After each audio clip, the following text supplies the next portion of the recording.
Good evening, everyone, and welcome to the first Attorney General candidate debate for the 2014 midterm election at St. Catherine University. This event is hosted by MPIRG, the St. Kate's Political Science Club, and the St. Kate's Student Senate, all of whom are nonpartisan entities. My name is EJ LaValle, and I am the MPIRG State Board Representative for the St. Kate's chapter, and I will act as the moderator as well as the timekeeper for the event. MPIRG is a statewide student-directed, nonpartisan nonprofit that tackles social, environmental, and economic justice issues. Simply put, we empower students to advocate for the issues that they care about. Engaging and challenging our legislature provides an opportunity for young people to claim their stake in their own community.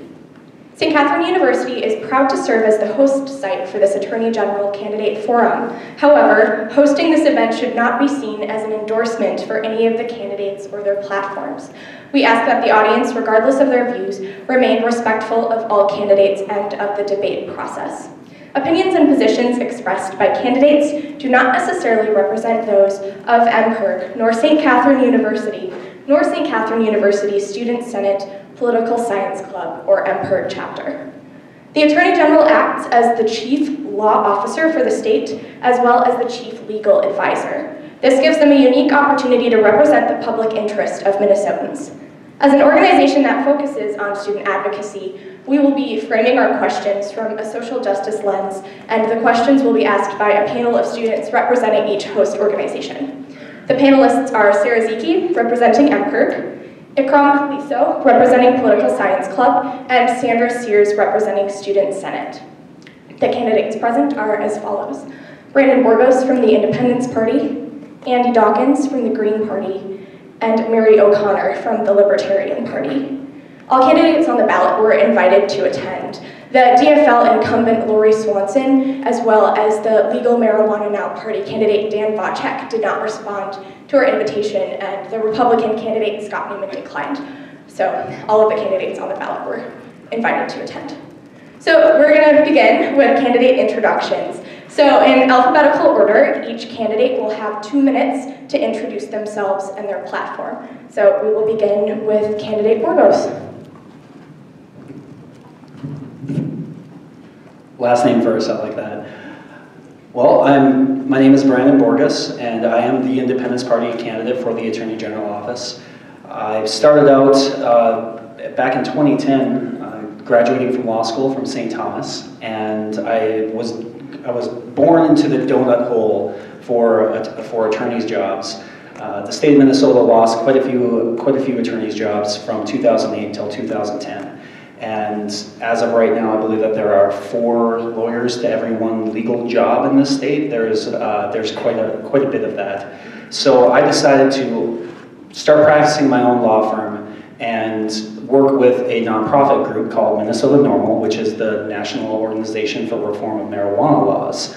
And I worked with them for about a year, became board chair, and helped them direct the strategical direction of the organization and marijuana policy within Minnesota.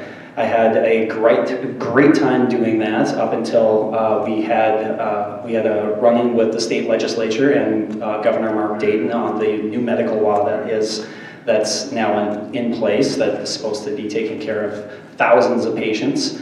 And things didn't turn out quite as we would have hoped. So in the process of that, I got very involved with the legislature, and I was approached by a few different parties to run for Attorney General, and lo and behold, the Independence Party approached me, and I said absolutely yes, this is the time. It was a bit of a warming up process.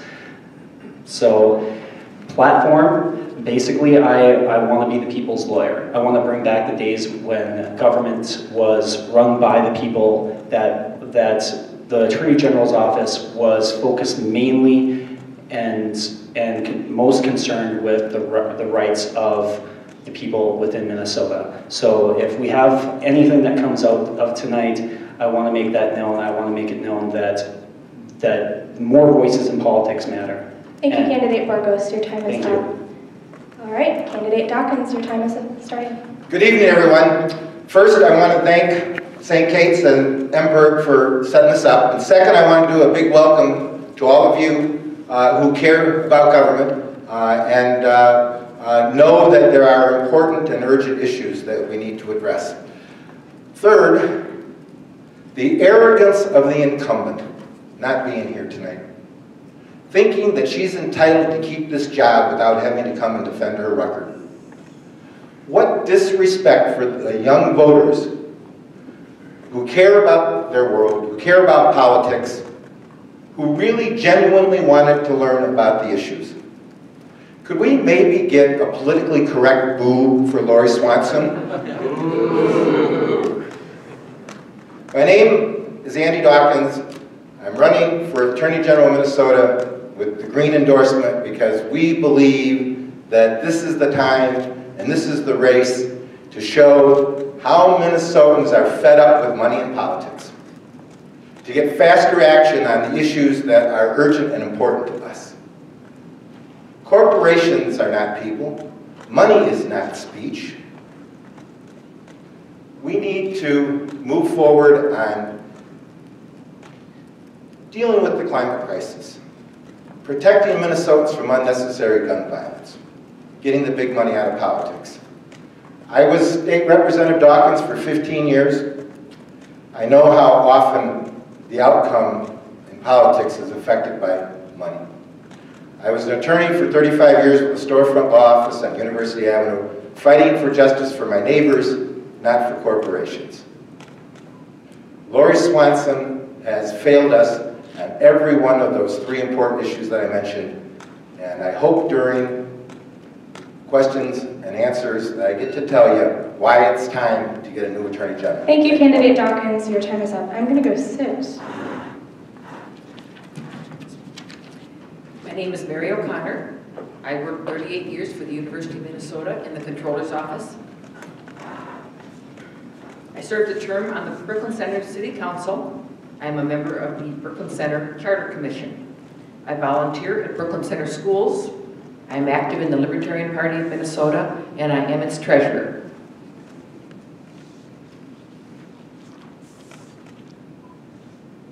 Succinct. Succinct, I like it. Sounds good. Well, thank you, candidates. And now we will move into questions. So each candidate will have 2 minutes per question.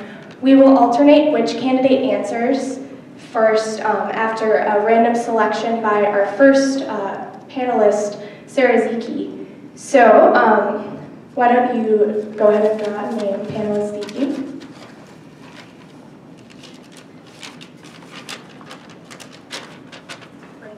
So candidate Borgos will begin. So we are going to have the questions asked, and then I will have these time cards. I will give you a 30-second warning, a 10-second warning, and then a verbal indicator when your time is up. So go ahead and ask the first question, panelist Zieke. In your personal perspective, what is the most important issue that you would like to tackle if you were voted in as Attorney General, and how will you address this issue? Well, thank you for that question. I actually am grateful that that was one of them that got left in for this debate. The very first thing and the most important thing that I see is the Attorney General's office doing is something that I've already alluded to, which is this thought that there should be a people's lawyer. There's a reason I say that. I really do think that we're facing right now a massive loss of our civil liberties. There's government spying on a level that we haven't seen in the entire history of the United States. There is a loss of our right to a fair trial to be represented, and we are over 50 years out from the seminal case Gideon versus Wainwright.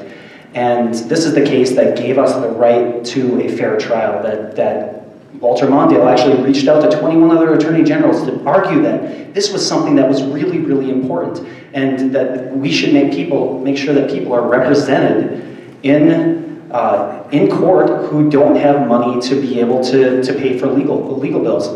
If Gideon today was charged, there's a good chance that he wouldn't even qualify for a public defender. So the promise of Gideon has failed.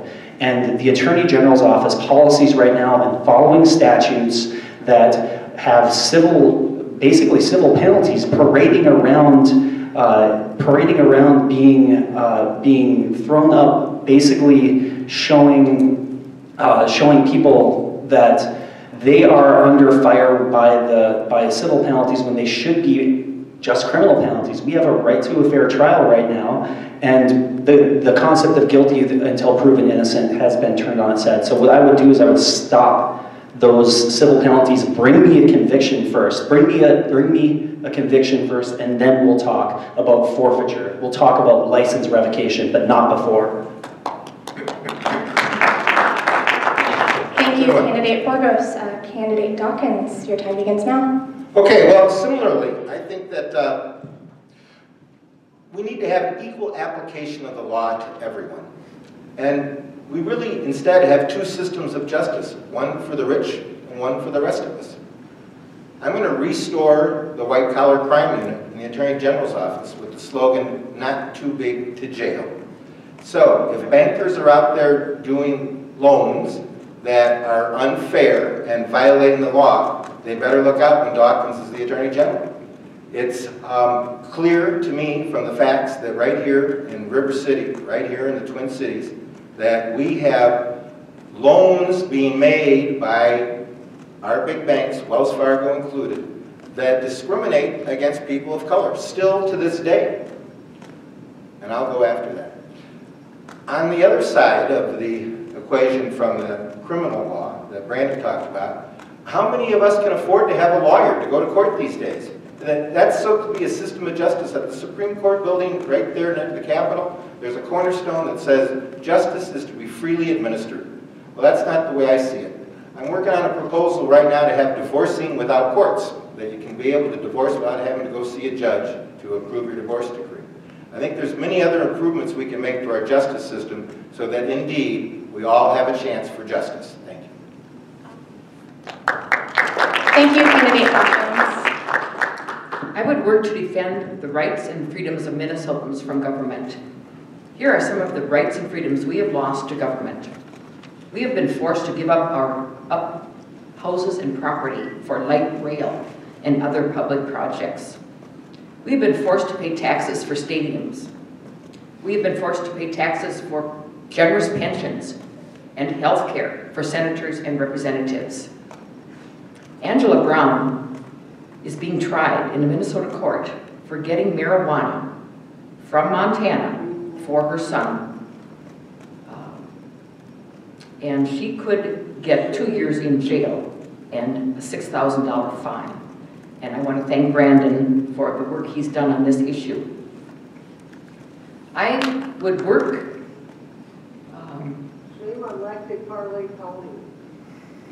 I would work with the government, with Minnesotans, the governor, and the legislature to repeal these bad laws. Thank you, Candidate Dawkins. And the panelists will be asking questions, so moving down the table. So panelist Sears, if you could please ask the next question. What is your level of commitment for creating a greener Minnesota? What do some of your ideas entail? So we will begin this answer with Candidate Dawkins and move down to O'Connor and then to Borgos. So your time begins now. Well, the job of the Attorney General is to protect Minnesotans, and protecting Minnesotans means protecting our lakes and our resources and our water, and not having to eat fish that have so much mercury that 1 out of 10 kids is born with having the mercury in their system. It's something that our current incumbent Attorney General gets an F on, that how she's dealing with the environment and the issues there. So I'm going to make it the #1 priority to go after what I think every elected official needs to do, is to show responsibility that we have an environment that we need to preserve for the next generations coming up, instead of, you know, the young people these days, they've grown up really with a constant state of war and a climate crisis all the time. And I think it's really an outrage that my generation has so miserably failed, and Lori Swanson is part of that. If I'm on the State Investment Board, which I will be if you elect me Attorney General, I will vote to divest from the fossil fuel industry. Now, I said this before Rockefeller did that. Just the other day, the Rockefellers took out their money from their own company because they see that it's a losing proposition in the long run. I really do think that we have an abundance of clean energy coming, and so that's what I'll do to start. In addition, you know, I won't pass up opportunities to put the environment first when we have the Enbridge pipeline coming through, and Lori Swanson wouldn't even put a witness on the witness stand that knew anything about the environment to try and stop that from happening. You know, it's one thing after another with this incumbent Attorney General we have that the environmentalists give her an F on. The vote to go forward with the polymet mining operation, sulfide, copper nickel mining, the sulfide mining up north. Well, Rebecca Otto was strong enough to say no to that. I want to be a second vote there on that executive council, and that's a lot easier to get to your third vote. So if you want to have somebody who cares about the environment, elect Andy Dawkins. Thank you, candidate Dawkins. Your time is up. Candidate O'Connor, your time begins now. We need to start with ourselves. Lower the air conditioner at home and in the car. Open the windows, use fans. Ask stores and businesses to lower the air conditioning. Tell our cities to end the ban on long grass. Grow some prairie in our yards. Stop using fertilizer. Stop watering our yards. The roots will get deeper. We need to start with ourselves. Thank you, candidate O'Connor. So if we could have panelist Koliso ask the next question, we'll begin with panelist candidate O'Connor answering first. May I answer the question? Sorry? May I answer the question about the cleaner? Oh, yes. Oh my goodness. I'm so sorry. It's okay. Candidate Borgos, your time begins now. Well, I was just going to echo what candidate Dawkins was saying too, and of course, Mary O'Connor, it's brilliant. This really does start with us. We have to take a look to the future. Green energy means energy independence, and I think there isn't a single person in this room that knows that there are fossil fuels they're running out. Right now, we're investing our state budget into basically a losing battle. And if we put our money into solar, into wind technology, into sponsoring even open source mobile apps for people to go around and document these pieces of pollution and the levels of toxicity, if those are options that are available for people. And I think that looking to the future right now means making sure that Minnesota comes first. And the only way to do that is to make sure that we revitalize the hemp industry. The hemp industry and farming for manufacturing can give us a number of jobs that are needed. And on the Iron Range, when candidate Dawkins talks about polymet, if you want to know a serious problem about that, you just take a look at Mount Poly. And that situation is completely unacceptable. There's no way as Attorney General that I would allow a company that have a proven track record of destroying the environment to come in to Minnesota and put literally lives and our futures at risk. So as Attorney General, I would make sure that not only on the Board of Investment that I would follow in Andy Dawkins' words and divest from fossil fuels, but also the Board of Land Exchange. I wouldn't be giving up public lands for these sorts of processes. Thank you, candidate Borgos. Panelist Koliso, if you could ask the next question, actually.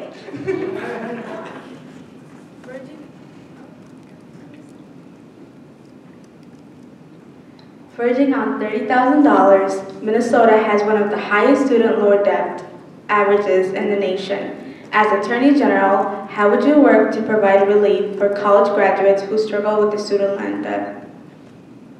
So we'll start with candidate O'Connor. Your time begins now. Stop going to school. College is not necessary. Read books to become educated. Loss of students will force colleges to downsize and become less expensive. Don't take out any more loans. Thank you, candidate O'Connor. Candidate Borgos, your time begins now. Right now, our nation is facing a college debt crisis. We have $1.1 trillion in student loan debt. And when we say verging on $30,000 is the average right now, I know the other people who had graduated from law school are sitting around $150,000, $140,000 in lost student loan debt. This is completely untenable. Right now, we've got a situation that's not even dischargeable under bankruptcy. So if I were to do something about student loan debt to lower the cost of student loans is to make sure that we approach the legislature on a national scale. This has already been done, in fact. Jack Conway of Kentucky and Lisa Madigan of Illinois, the two attorney generals, have joined forces, and they went and testified before Congress, basically in support of making sure that private loan debt would be dischargeable in bankruptcy. I think that that's incredibly important, but more so and moreover, that we have to make sure that attorney generals are involved in going after these companies. Like Sally Mae is currently being investigated by the Illinois Attorney General's office, and that's a national issue. Our attorney general should be involved in that if she is not already. So as attorney general, I would make sure that the staff was prepared for me to leave the office every once in a while and reach out to the National Association of Attorneys General and coordinate with them to solve which is what really is a national issue. And the students in Minnesota really do need some sort of help, because what we're facing right now is an inability to buy homes, to qualify for loans, and to look forward to a bright future, because all we have left is a massive debt load and no way to deal with it. Thank you, Candidate Borgos. Candidate Dawkins, your time begins now. Well, I want to return the compliment that Brandan Borgos gave me earlier, saying that he would join in with the things that I was suggesting. I want to join in with the suggestions you just made. I think those are great ideas. The National Attorneys General website has a training manual for brand new attorneys general, and I already went and looked at it because I think I'm going to win, and I want to be your attorney general. And it talks about, yes, you have to make sure you look out for the consumers and the seniors and protect your public citizens, but it also says you have a bully pulpit, and it's important not to forget that the Attorney General is a bully pulpit. So that's why we go to Washington, and I'll set up a student task force. I'll try and get young people themselves to come together, and I'm going to propose that we dust off little-known law number 190.06 in Minnesota, which talks about the state militia. We don't have to have an armed militia. We can have a militia of young people that go out, like the old GI Bill, and go out and work hard in your communities and get your college paid for by doing something. And I just think it's really the number one injustice in this country right now, that young people going to college can't be what they want to be after they graduate. Here you are working hard at MPIRG and caring about your world and want to do something good, and you graduate with $30,000 in debt or more, $70,000 in debt, and it means you have to go to work for the Fortune 500 Wall Street companies to retire the debt. It means you can't even go out and buy a house. It means a lot of problems. It means you can't go out and work on social causes. It means you can't go out and be an entrepreneur. It means you can't go out and live the dreams that you want to relive. So we need to do something about it. And maybe, just maybe, that young people's task force that I'm talking about, of students and others, will say, yeah, if after we go to college and then we go to work in a community somewhere for a couple years, instead of going and joining the armed service, then we get our college debt retired for doing that. And any idea that we got to do it, I just think it's an awful, awful thing that you can't be who you want to be. Thank you, Candidate Dawkins.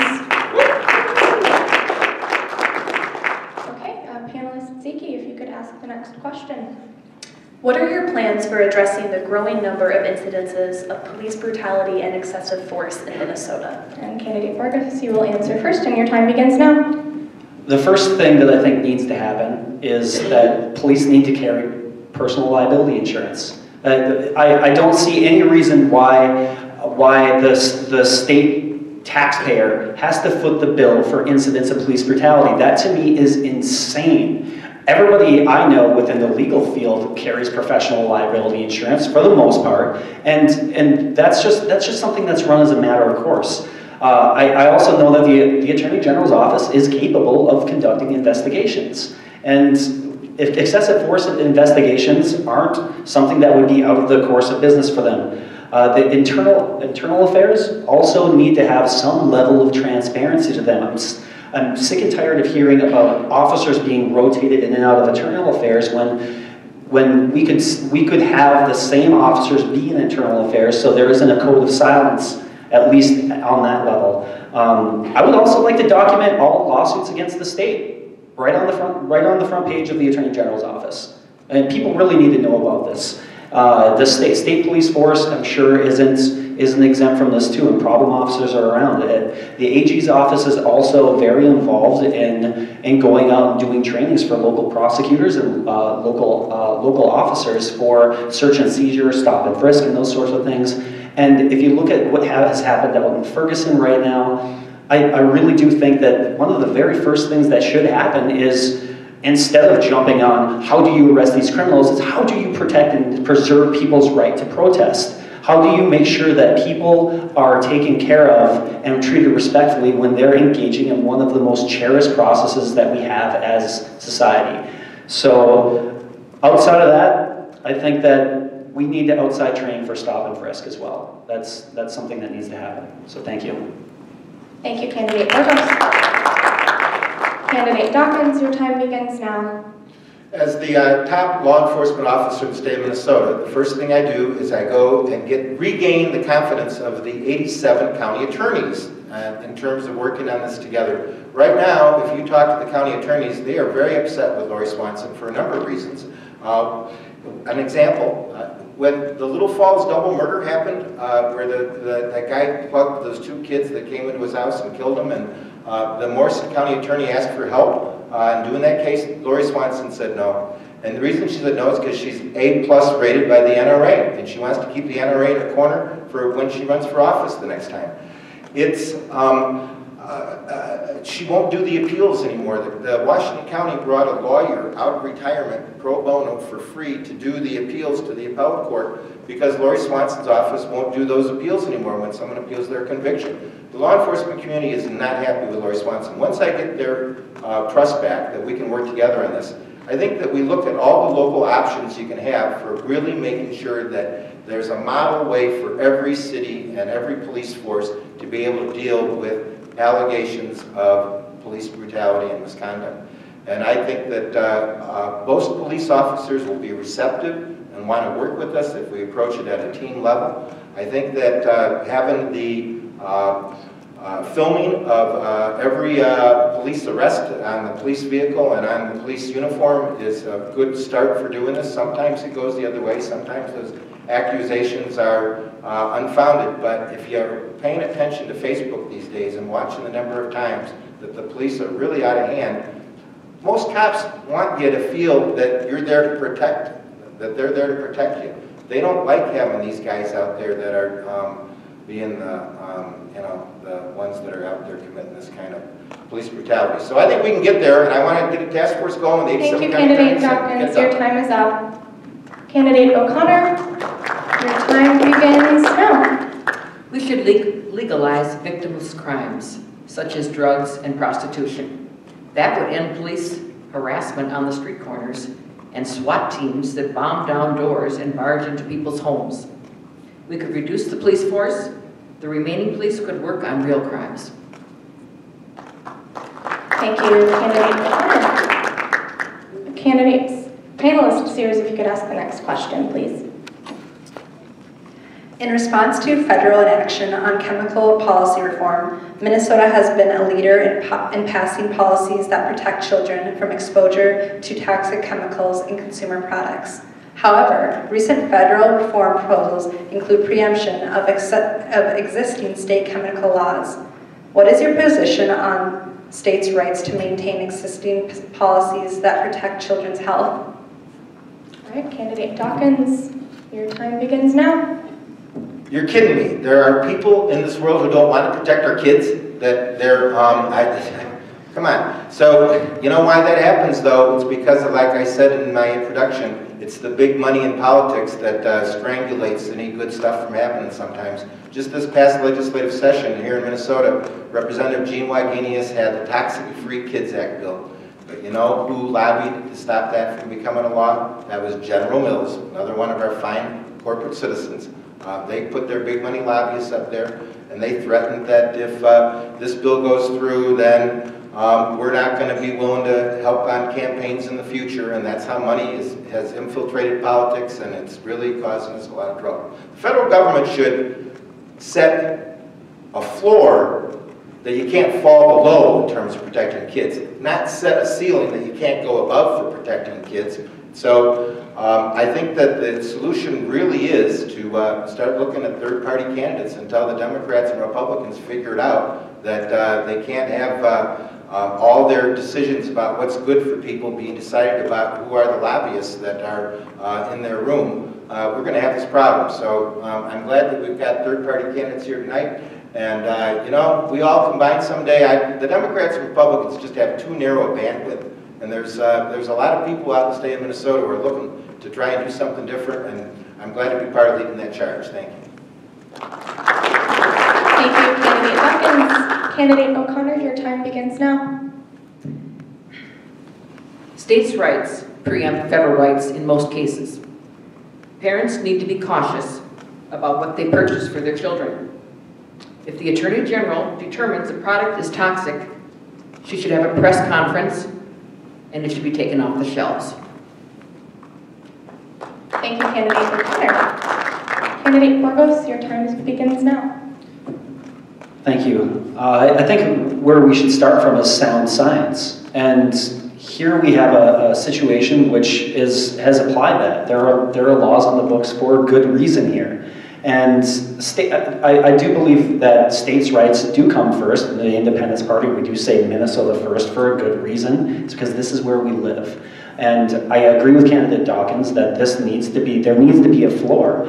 But there's alternatives to working within the federal government. We can work within the Uniform Law Commission with other states to also push for reforms that may preempt even federal law. So in my mind, we have an option here that allows us to protect our children. And yes, absolutely, we should make sure that these policies on the books are enforced. So if we can protect our environment, then we just advance good policy. And if we protect our kids, then we can advance healthy children. So, thank you.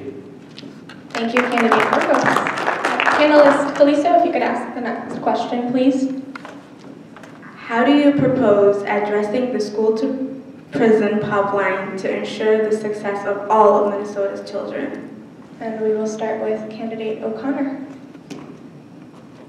I will have to find.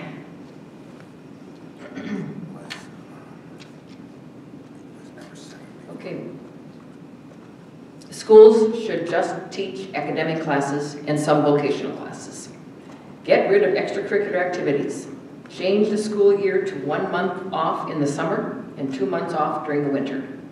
Get rid of mandated testing. Teachers will have more time to teach. Thank you, Candidate O'Connor. Candidate Borgos, your time begins now. This is a very good, apt and good question, considering that this week is the National Week of Action Against School Pushout. If there's one thing that is really concerning right now is that we have a system of zero tolerance policies and things that will immediately push kids out of suspension. And not to mention that these are policies that disproportionately affect people that are in lower socioeconomic status. That I looked at the statistics. Blacks are 3 times more likely to be pushed out of school than whites, and people with disabilities are 2 times more likely to be suspended. That's just insane. To me, what we need to do is we need to make sure that non-violent offenses do not result in suspension. Within the Attorney General's office, I wish there was more of that could be done about this. The one thing that I could say was to implement a policy that allows prosecutors and defense attorneys to come up with good solutions and recommendations to go to the legislature and suggest to them that there needs to be policy changes also in the juvenile justice system, because the criminalization of children starts in school. And if it continues, it is a badge of shame that they carry for the rest of their lives, and they're unable to rebound from it because they're branded. So we need to make sure that these issues are taken care of, and I do think that the people who are on the ground floor within the juvenile justice system are very well able to take care of this. I think school policy itself needs to be addressed as well. Less suspensions and more solutions. Thank you, Candidate Borgos. Candidate Dawkins, your time begins now. Well, at first blush, you look at some of the questions and you think about what can the Attorney General really do about this issue. And it seems to me that this is an easy one to say that the Attorney General really needs to try to have a state where we all feel like we want to be the citizens of the state, that we want to be law-abiding members of our state, that we feel like there's something in this for us. And so having a school-to-prison pipeline is unacceptable. The Attorney General also has something to say about schools and how good they are. There's a SONAR rule, it's called a Statement of Need and Reasonableness, that you need to have in terms of how the school districts do the open enrollment and allow for the integration of the schools. And it was written in a time before we had charter schools. It was written in a time before we had open enrollment. And it's time, the Attorney General wrote the SONAR rule that's in place right now. It's an archaic, out-of-date rule that requires intentional discrimination on the part of a school district before that school district has to have a plan to try to have a more integrated school district. So that isn't the way that the law reads these days. The Supreme Court's decided that you don't need to have intentional discrimination. But has our Attorney General decided to do something about that? No. I also think that it's time to end the incarceration of our youth, period. So, if we've got someone who's a violent offender, we need to figure out some other way of dealing with that besides throwing them into a prison system that only makes it worse. We need to figure out how we deal with, like Brandan said, the young people not being expelled from school, but instead put into an alternative learning situation. We need to all reach out to these Thank you, Candidate Dawkins. Your time is up. Panelist Zieke, if you could ask the final question, I believe. What is your stance on restorative justice? And we will start with Candidate Borgos. Your time begins now. I'm for it. Restorative justice is absolutely a positive change in the way that we deal with people who commit crimes, who offend the public. And that's for a couple of reasons. In the past, we've had this idea of retribution, that an eye for an eye, that punishing and putting pain on someone is the best way to address the problems of our criminal justice system, that the best way that we deal with people is to do injury to them as they have done to the community. Well, that leaves out two big parts: the community and the offender themselves. Restorative justice to me is this idea that we can hold people accountable by giving them a chance to engage with their community, to sit in victim impact panels, and to hear the words of the people whose actions they've affected. So I really think that if we're going to take a stance as a society, we need to make sure that we're making all of our criminal justice pushes towards restorative justice rather than retributive justice, because victim-centered approach to taking care of the problems that arise from livability crimes and even violent crimes, those are very, very powerful. And those are things that are grounded in really strong human emotions. Compassion is one of those. And without restorative justice, we don't have that. So I would love for the entire policy of the AG's office to reflect that as well. Thank you, Candidate Borgos. Candidate Dawkins, your time begins now. What a good question, MPIRG. I hadn't thought about this one. But you know, it's really important that we have restorative justice part of our justice system. It was Judge Ed Wilson who swore me in as a legislator in 1987. And shortly after that, he called me up and we got some folks in the Summit University neighborhood that I represented to have the first sentencing circles. And we did exactly that. We brought the victim and we brought the perpetrator and we brought their families together. And we talked about how everybody felt about what happened and what people thought should happen next. And it's worked great. And Judge Ed Wilson deserves a lot of credit for having started that. I'm a friend with Judge Kevin Burke in Minneapolis, and Kevin Burke set up drug courts, and we find that drug courts work pretty well too. The idea is not that we are here to punish, it's that we are here to help. So we are here to try to get everyone to believe that we are in a system where justice is best served by having law-abiding citizens. And when you put folks in prison, I don't think it leads to law-abiding citizens necessarily, but when you work with restorative justice, it does. So I'm glad you asked the question. It's an important one to include, and I'll try and make it part of my stump speech from here on. Thank you. Thank you, Candidate Dawkins. Candidate O'Connor, your time begins now. Restorative justice is good.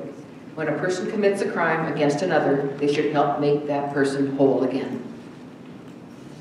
Thank you, Candidate O'Connor. And we are now moving into the conclusion portion of the debate.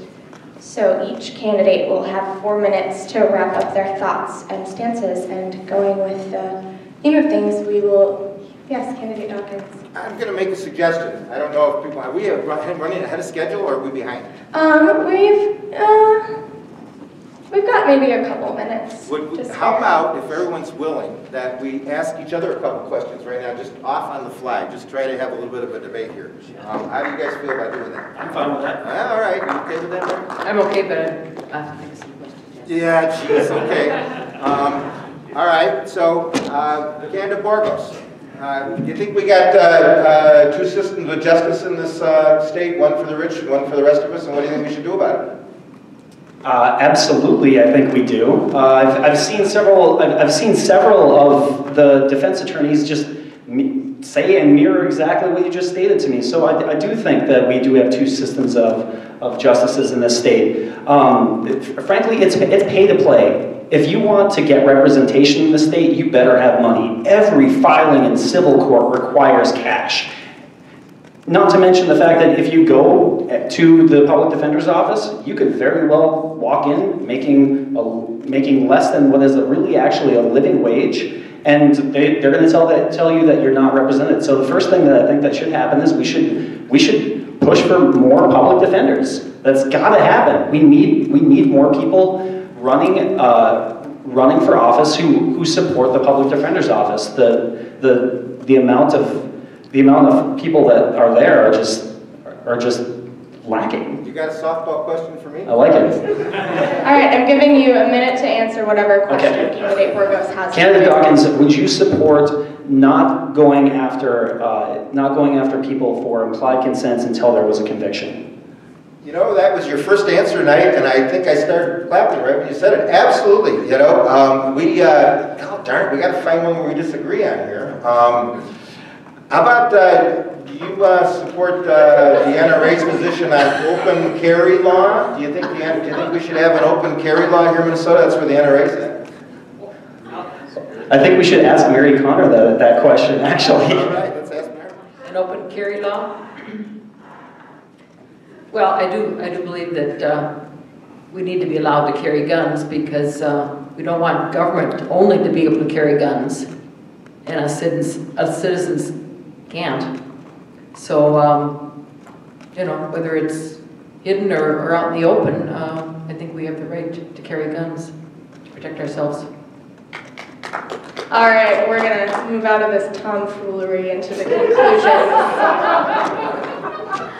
Thank you for that, Candidate Dawkins. That was good. Good stuff. All right, so each candidate will have 4 minutes to outline their thoughts and stances, and so keeping in tune with the structure of things, we will begin by having panelist Zieke pull out a name from the bowl. O'Connor. All right, Candidate O'Connor, your time begins now. If you want your Attorney General to defend your rights and freedoms from a government that takes them away, vote for Mary O'Connor. I can't do it alone. Be sure to stand up and fight for your rights and freedoms. Thank you, Candidate O'Connor. Candidate Borgos, your time begins now. Well, thank you everyone for coming together today. This is a great effort by the part of Emperor and St. Kate's to actually host a discussion on the issues where the incumbent and the GOP candidate have decided not to show. This is a very important discussion that needs to be had because people don't know what the Attorney General does. First of all, a lot of people don't know that we have an Attorney General. So it's important for me to say thank you because that is part of why I started running for this office. If you look at my business cards, I have 3 words on there, and there's a really good reason for that. They're listed as transparency, accountability, and civil rights. I've already talked about civil rights tonight. I just want to touch on the other 2 of why those are very important. The AG's office is shrouded in secrecy and deals with agencies that are unelected, that aren't accountable to the people through the electoral process. And it's very important for the AG to step up and make a decision of who is the client here. Is the client the government or is the client the citizens of Minnesota? When I use the word transparency, I mean it. I think that the one thing that the AG's office is capable of doing that is not happening right now is making sure that any government data that would be subject to a Data Practice Act request would be published up front. That is so huge that I cannot tell you that if somebody were to make a request right now, they'd have to wait and fight and argue. I've worked in data work over the last 3 years, and I can tell you it's a simple click of the button to put something in a separate folder so that the citizens of the state know what their government is doing. Emails, PowerPoints, open meeting laws, these are things that the government needs to focus on to make sure that we can give the government back to the people. And as Attorney General, I would make sure that those are accessible. Now, this goes a little bit beyond the scope of the Attorney General, but this goes into where I think really good government actually works. Good government works when people are engaged with the government. And when people are engaged with the government, you actually get true accountability. To ask a government official to hold themselves accountable, to me, is not workable. But a truly accountable government, to me, is a government that is highly visible to the people, that has a searchable database, that you can go in and you can take a look at what your legislators, what your agency officials are doing when they're asking for expansion of powers and invasion of your personal privacy rights. There are people out there that blog and do a great job of this. Let's empower them and empower the media to bring the actions of the government back to the people of the state of Minnesota. Now, if I'm elected, I'll make sure that that's one of the things that happens first, is that the people of Minnesota get put first before the government, that civil rights get put before government interest, and that the final thing is that we're not living in a vacuum anymore, that we're not sitting behind a set of $15,000 double doors that go inside the AG's office that are soundproof. That's literal and figurative too. So I think that with the AG's office directly across from the governor's office, there should be some conversations going on there. And if there's one thing that I'm good at, it's having talks with people who I may or may not have disagreements with, and it's making sure that there's a consolidated effort, because the AG itself cannot solve the problems that we're talking about tonight. This takes all of us. It takes everyone in this room and every citizen of the state of Minnesota. Thank you. Thank you, Candidate Borgos. Candidate Dawkins, your time begins now. Well, I haven't had a chance to tell you yet tonight about the other one of the major party candidates missing. What's his name? You know, he has the same problem that Lori Swanson has. It's that he's part of a duopoly of 2 parties that think that they should be controlling the entire political landscape of Minnesota. And they don't get it, that there are a whole lot of Minnesotans that have had it with those 2 parties being tied up with big money. So you don't think that what's his name is having that same problem? Well, I just happened to bring my copy of the Minnesota Lawyer from, this was the June 16 of this year, just after the Republican convention. And here's what Scott Newman said to the delegates after they endorsed him. I will be your instrument. Well, you know, this is supposed to be a nonpartisan office. In many states, it is a nonpartisan office. And you're not supposed to be the instrument of your party. You're not supposed to be the instrument of the big money corporations that fund the re-election cycles. You're supposed to be the lawyer for the people. But I don't think that either Mr. Newman nor Ms. Swanson quite gets that. So I don't accept PAC money. I was in the legislature and I saw how often that PAC money affects outcomes. There's an old saying in politics that if you can communicate your thought without putting it in writing, that's better than putting it in writing. If you can say it with a nod or a gesture rather than saying it in words, that's better, because sometimes you don't want to have a record, right? So after enough years as a legislator on the tax committee, I had the seniority to be the tax chair. But through this sort of process of osmosis, I was told, Dawkins, you'll never be the tax chair because you've angered the big-time lobbyists in the insurance industry, you've angered the big-time bankers, you've angered the real estate industry, and they won't give us money for our re-election coffers if you're the tax chair. Well, how bad is that? We know it's bad in Washington, but it's bad right here in Minnesota too. So I want to be the Attorney General for the people, not the Attorney General for the corporations. This is the right time and the right race for people to vote your ideals. We have, even if I take the votes from Lori and it elects a Newman, that isn't going to be a disaster. For one thing, the bar is so low with our current Attorney General, but it's the bully pulpit that we talked about, that's really the only worry, that if we elect a Newman up there, he uses the bully pulpit. But guess what? We have a Democratic Senate, so he's not going to be able to go very far with his bully pulpit. This is the right race and the right time for us to vote our ideals, to stand up and say that most Minnesotans believe that we've got a climate crisis, that we need to do something, we need to adapt to a climate crisis. This is the right race and the right time where most Minnesotans can get up and say we need to do something about protecting Minnesotans from unnecessary gun violence. This is the right race and the right time to vote your ideals and say it's time to get the big money out of politics, to have a lawyer that wants to represent the people. I've got a couple questions for Minnesotans.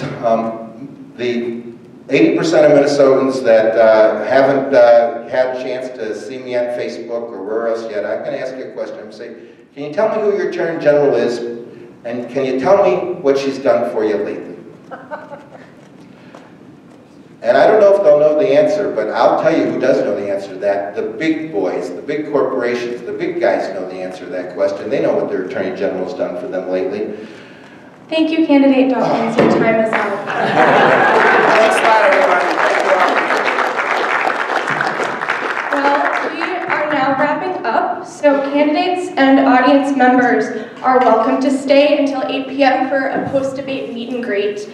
MPIRG members will provide voter registration and pledge forms at a table outside of the ballroom with the big blue banner on it. So again, opinions and positions expressed by candidates do not necessarily represent those of the Minnesota Public Interest Research Group, nor St. Catherine University, nor St. Catherine University Student Senate, Political Science Club, or MPIRG chapter. Thank you, candidates, panelists, co-hosts, and St. Catherine University faculty and staff for contributing your time and passion into this debate. And audience, thank you for being respectful and attentive. Your willingness to participate in civic engagement is one of the most important things you can do as a Minnesotan. Have a wonderful rest of your evening.